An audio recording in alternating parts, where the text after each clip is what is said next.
Hey guys, how's it going? So last week on the ZMan show, I talked about how Capcom has been taking their fighting game fans on a ride with some really bad decisions on their part.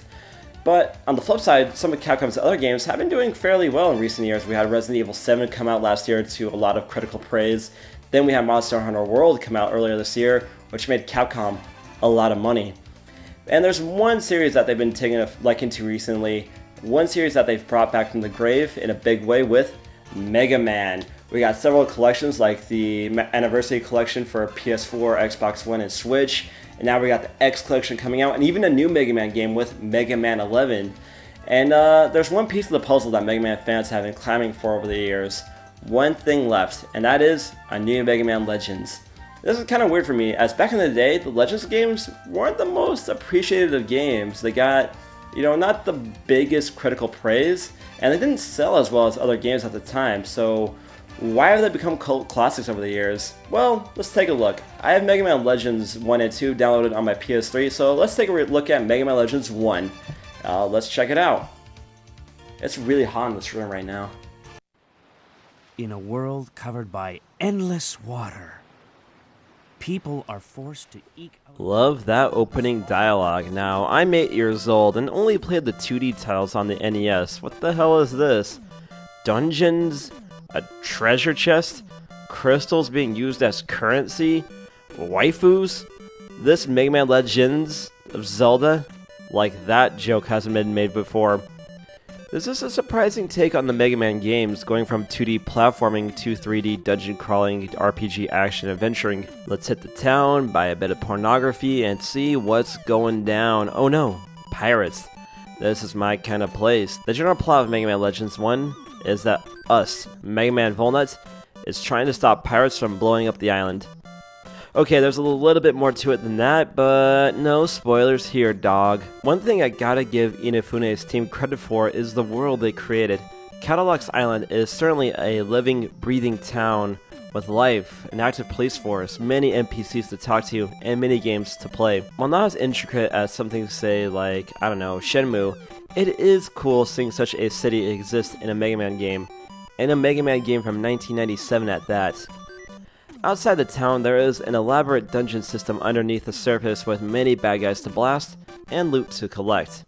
It is worth your time to take a break from the story to explore the dungeons for loot and cash. And trust me, Mega Man, he's gonna need a lot of cash in this game.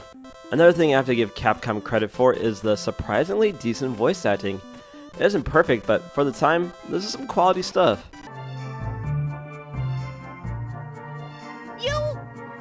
You just mind your own business!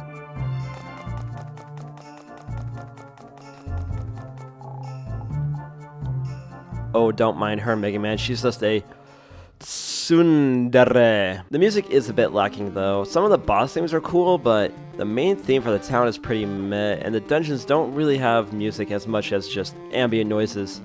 It is a unique stylistic choice, but I would have preferred level themes. Considering the fact that Mega Man had some rockin' themes back on the NES and the Super Nintendo, it's a bit of a letdown.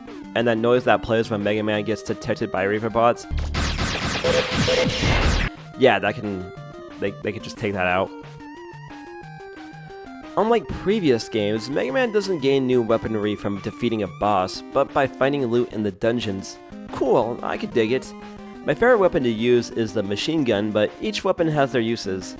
Considering the fact that a soapland crawling Kamurocho is less expensive than upgrading the weapons, I recommend only picking one or two to stick with unless grinding is listed as one of your hobbies on your OkCupid profile or your Christian Mingle profile. Volnut's blaster can also be upgraded with some different upgrades to suit the situation or the player style. And Mega Man Legends, on the normal difficulty at least, isn't terribly hard, but if you die, generally a change of equipment will be the solution to your problems. Or, just get good. Color me impressed. This game is holding up pretty well. The graphics are good, the voice acting is not that bad, the plot's really interesting with a lot of depth and detail. But there is one thing, one teeny weeny little problem. That is the controls. A problem with reviewing these old games, especially the 3D titles, is the controls. See, Mega Man Legends 1 was made before the dual analog stick controller for the PlayStation 1 was released. To turn, you have to use the shoulder buttons to make Mega Man turn in a different direction. Okay, exploring the town with this setup isn't that bad, but when it comes to the firefights, that's when the controls become a problem. Mega Man turns at a decent speed, but not decent enough to be helpful in a firefight. Most of my time in battle was spent trying to run around in circles trying to get the bad guys in the area in front of Mega Man. It isn't really an optimal strategy, but when push comes to shove, you gotta do what you love. I am Bender, please insert girder. It can also be a problem when you need to make a quick escape, as Mega Man needs to be facing the door head on to open it. It makes sense, but without a quick way to turn around, Mega Man has to slowly turn his back to enemy fire to make an escape. I have lost a few lives to this shortcoming. To Capcom's credit, they might have been aware of Mega Man's shortcomings of movement. The corridors are fairly linear, and when there is an open field to fight in, the bad guys tend to be either static or not as mobile, and I do say tend, this isn't 100% true all the time. There is a lock-on feature which sounds nice, and it does come in handy for boss battles, but against mobile targets or multiple targets, it isn't that useful other than trying to orient yourself to the bad guys. The inability to strafe or move while locked on to an opponent is also really annoying. Though, at the end of the day, I am critiquing a game that is almost as old as I am, and for the time the controls work fine, and after a bit of practice, playing became second nature. I love the direction Inafune took with Mega Man, and I feel like that's the thing that sticks with Mega Man Legends fans the most, the setting. There's just so much character here, so much personality here, and it's a shame that we never got more of this personality, did we?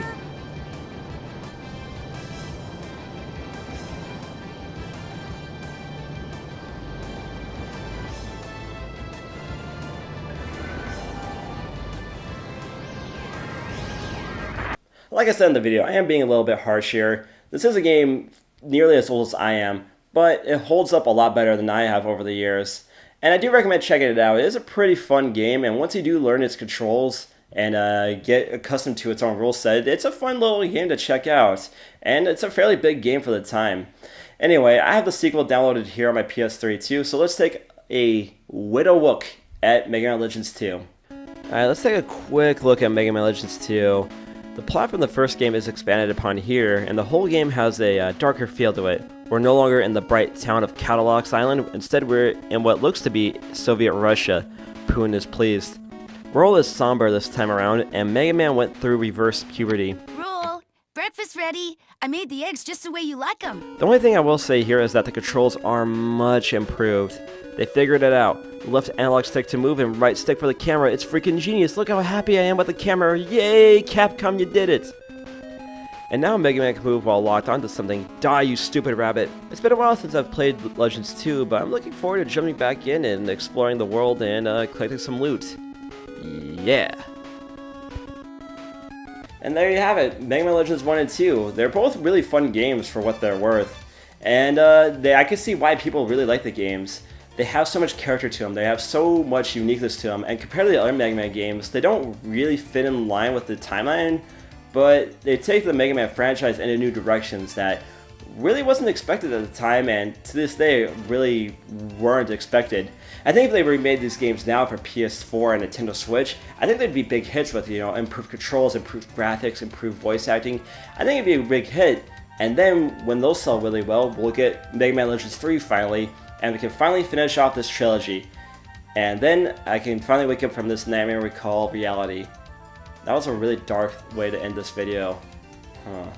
Sorry everybody, it got really hot all of a sudden. I also got over being sick again, so I really don't know what I'm talking about right now. I think I'm just gonna go cool off and maybe eat some dinner. I think that sounds like a fantastic idea. Anyway guys, remember to like, share, and subscribe, all that good stuff, and I'll see you on the next episode of The Z-Man Show. Later everybody. It really got hot in here, didn't it?